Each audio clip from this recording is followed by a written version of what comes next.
So, one more time. Hello, everyone. Hey, Judith And Tatjana. and Gigi. And now we're recapping for you the senior event at the Grand Prix final, Right. which was super exciting in all categories, I would say. And the first ones were the pairs, with maybe the most gap for the winners, the most clear winners, who were Minerva Fabian Haase and Nikita Volodin of Germany. Yes, and they did it again. I mean, they were champions last year, and they came in as defending champions. And they admitted, especially Mini, that there was pressure. They felt the pressure. But they were able to stand up to it, and they delivered two very strong performances. They are so consistent. Yes, Consistent. they got a personal best in the short program, and the free score, they were a little shaky because Mini said she was nervous, but they were also very passionate. Yes, they were passionate. They gave it their all, and so it was a very well-deserved win. And Definitely. yeah, Miniki again on top. And they are by far the most consistent team of this season, and I would go as far and say they are the favorites for the world title right now. Yeah, but first we have European championships, and for the Europeans, they're also the favorites. Yeah, but right now they seem to handle these nerves and expectations very well. Yeah, and they always had something. I mean, here she was in. Remember, in Cup of China, she was sick, and here she. Scratched her in the warm-up of the short program. She badly scratched her leg. She was bleeding. Yeah, she was bleeding, but they just fought through. They fought through, and they are really. That also shows like testament of their mental strength, I would say. In second place, we had the Japanese team, Riku Miura and Ryochi Chiara, and they were pretty good in the short. In the free program, they had plenty of mistakes, actually. Yeah, lots of mistakes. To be honest, I was kind of surprised that they were able to hang on the silver medal. They were third in the free, but overall it was still enough to be second. They have good lift, they have good skating skills. I think that's what saved programs them here. Also good. Good programs. I really like their more dynamic programs this season. Definitely, but definitely not what they wanted technically. So but moving forward, they hope to improve. So it was, and then bronze medal for Anastasia Metelkina, Luca Berulava, and they were last year. They were junior final champions, and now they are in the senior final, and again on the podium. Put out two very strong performances. Just one little mistake. Yeah, of course they were still not pleased because they said in the mixed zone are not allowed to make any mistake. Yeah, they're very, very critical of themselves and very ambitious, especially Luca. Yes. But they handled it very well, and they should be pleased here with the third place. As I said, there could be arguments they could be second, but I think they were not upset about the placement. They were only upset that they were not perfect. Exactly. And Luca said that he wants to do Junior Worlds again this year. Which I'm not so sure about, and I also read that many fans in the internet were a little bit upset when they read that. But I mean, they're age eligible. They have the right to go there. They have the minimums, and of course, they would win. Well, remember last year at Junior Worlds they didn't have such a good skate, and then the Chinese team is also very strong. We talked about them in the junior. And then it happened after that, and at Worlds they also didn't have their strongest performance. So maybe they should overthink that. But he said actually, yes, I want to go. Then someone from the team in the back said that he should be like a little bit more calm about that, and said like, okay, maybe. But he seemed like really wanting to go. Because then they were obviously again the first Georgian team to win a medal in the Grand Prix final. Yeah, and then fourth place, Sara Conti, Niccolò Macci, especially he is also someone who's always so hard on himself, and he was very hard on himself here. Sarah was really trying to calm him down and said, it's okay, it's a mistake. Yeah, he had fallen on the Salco, and he was upset because the Salco, he says he never misses it. Yes. But it happened. It happened, and still, even with these mistakes, they scored pretty well. They hit 200 points, and I hope he can relax a little bit more. Also, he had a cold. Actually, he said he doesn't want to blame it on that, but he had a cold. So I hope he can relax a little bit more, because I really think that would help him. Ellie Kam And Daniel Scheer was for the first time in the final. So that was good for them. A big step for them. Well, especially in the free skate. She landed all the jumps in the free skate. Usually the throws are a little bit shaky for them, but they landed both of them in the free skate. Danny fell on the toe. It's similar like Nico. They were both together in the mixed zone, and Nico was talking about his sal that he never misses, and Danny was in the background. And me too. He fell on the toe, so he could feel it. But yeah, they were really happy with their performance, and they said they hoped it was not their last final. Yes, and then Rebecca Ghilardi and Filippo Ambrosini got in as a last-minute replacement for Diana Stellato-Dudek and Maxime Deschamps, the world champions. Unfortunately, Maxime was sick, and they pretty decent. Yeah, they have always issues with the side-by-side jumps, but their pair elements are very strong, and it's always nice to watch them because they have very emotional performances. Yes. Good. Then the women. The women, yeah. We had Amber Glenn and 5 Japanese. So Japanese. Something going on in the background. Yeah.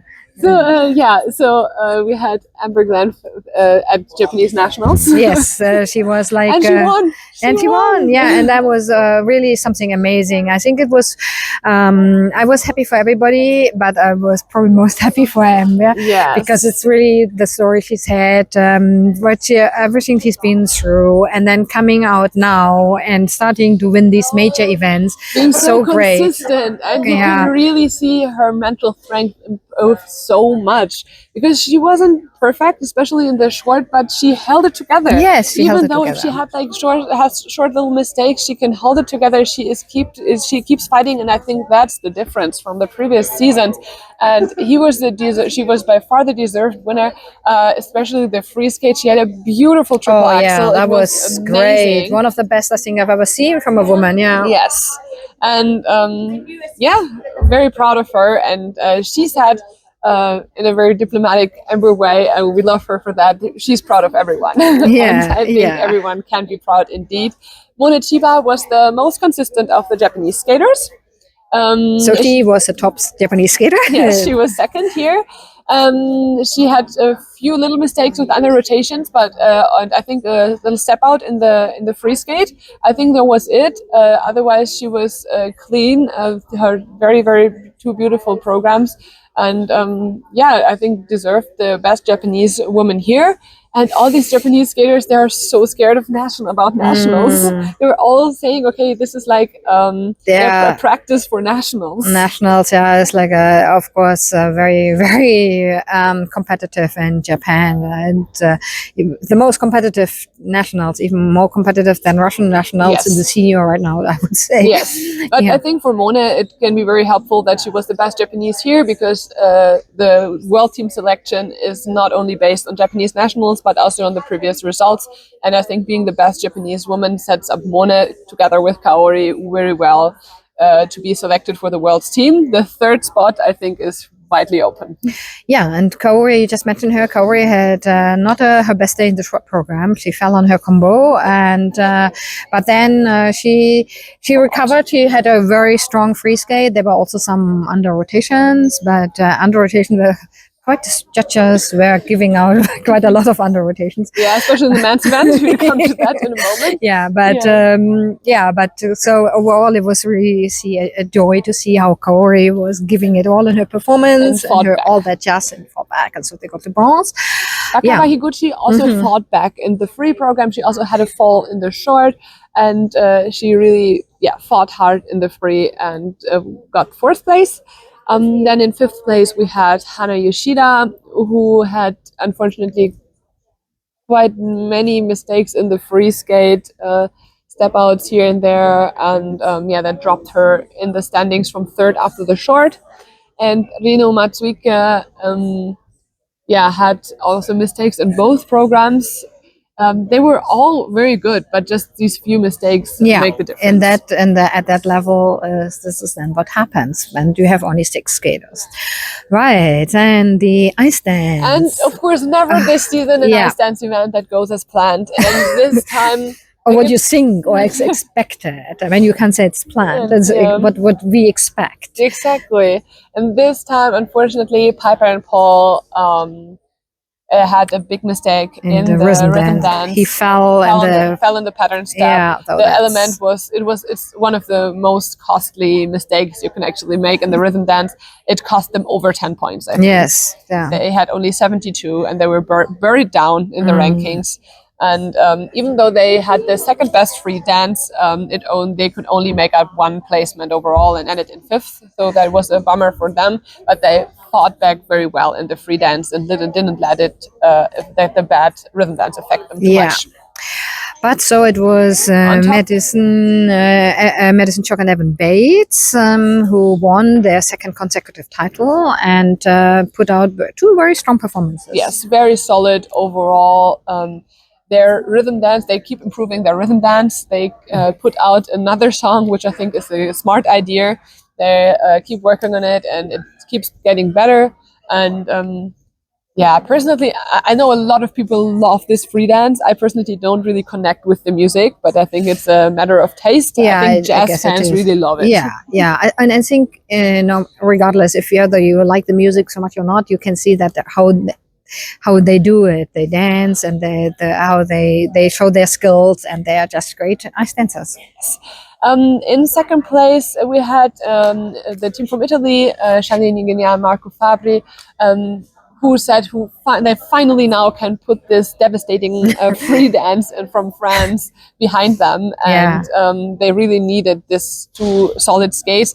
They still had a few mistakes in the free dance. They were not really pleased with their free dance. Yeah, some lower levels, Yeah, also we had these 3 teams, Canadian, Marjorie and Zach, Lila and Lewis, and Charlene and Marco, all basically had the same score in the free dance, which is, aside from Marjorie and Zach, both other teams were not pleased with that. So they had but only little mistakes that they can definitely improve on, and they go with more confidence now into Europeans. Right, and also that goes for Rafael, Lila, Fear, and Louis Gibson, because they became the first British ice dancers or British skaters to win a medal in the ISU Grand Prix final. Yes, and as we said many times before, they are so consistent, and also here they showed their consistency. Few levels missed in the free, and I think she was also not so happy with her twizzles in the rhythm dance.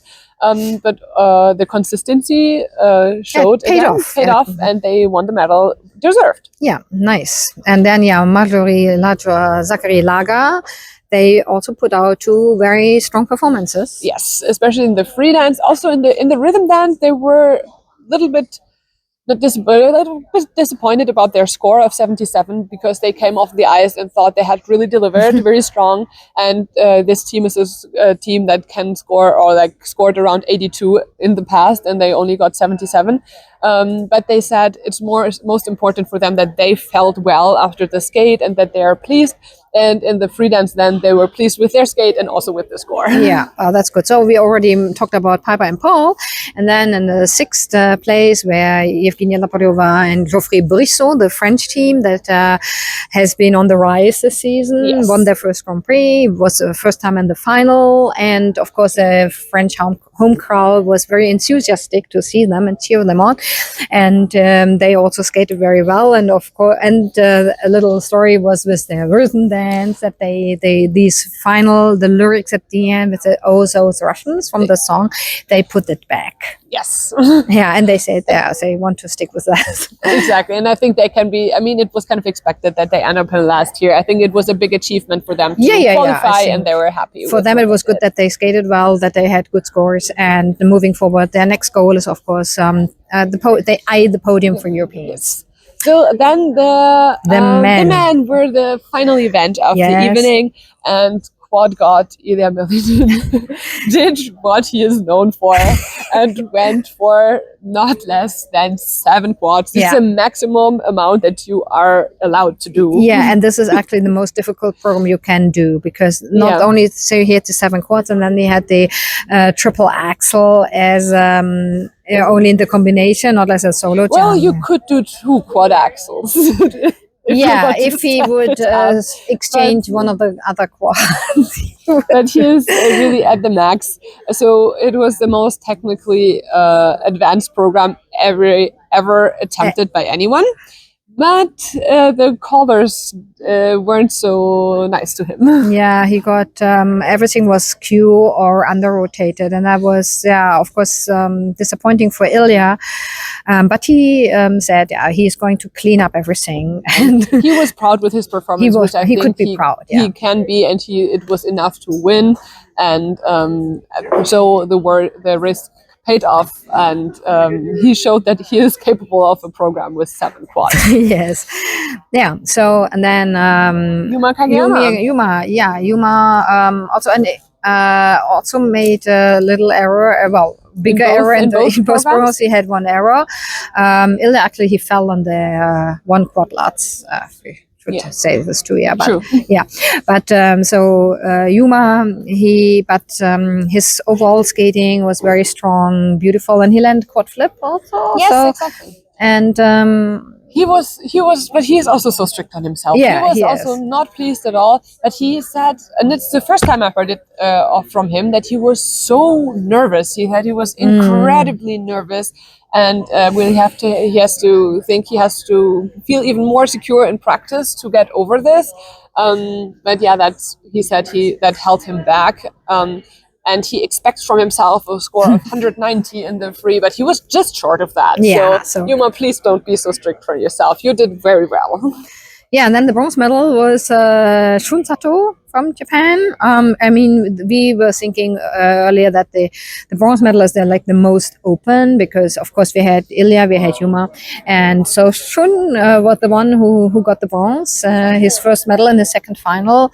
And also rather good performances, except for missing the quad flip, and then in the short he also missed something, right? Yes, but I was actually surprised that he did so well in competition because I watched his practices and he had such problems with his quad. He struggled with also with his other quads. So I was actually very positively surprised that he did so well then in competition, and he deserved the bronze medal. In 4th place, we had Daniel Grassel, who I think made a very strong impression in both programs. He had a new short. He did get calls on some of his quads. Yeah, he gets a lot of calls.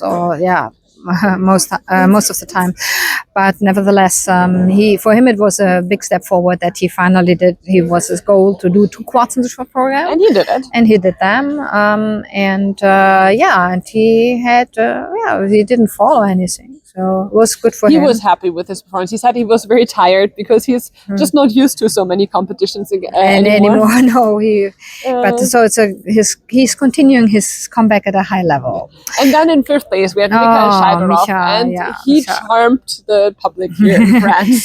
He's very popular. He's gaining more and more fans for his nice and outgoing personality. He got these huge teddy bears. And he petted them so nice. Yeah. He's so charming, really. Yeah, he's a very nice guy, and he was, and he did something special again. He went for the triple axel Euler quad cell, another new combo, and he landed it. It was actually not even under rotated, but a little negative GOE. So he got the negative GOE, so he doesn't have it.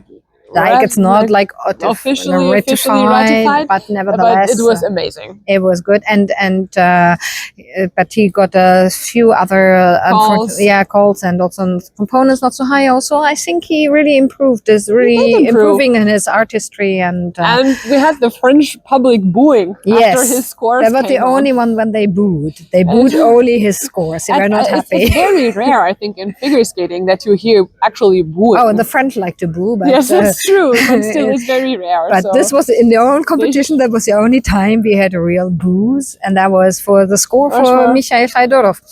Yeah, and then now Kevin Imos. Yeah, Kevin. I mean, but I think kudos to Kevin.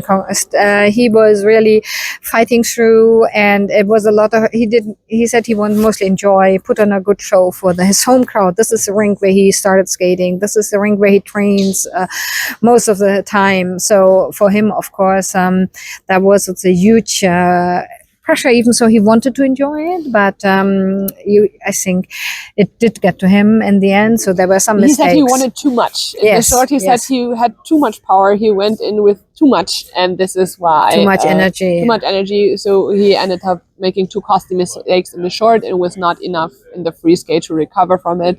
But he was so loved by his audience, and I hope he remembers this moment forever. Yes, I think he will. He said he will cherish this forever. Yeah, so that was the Grand Prix final. And we hope you followed, you watched, and then you will have a little rest before we continue with the second half of the season. Bye. Bye.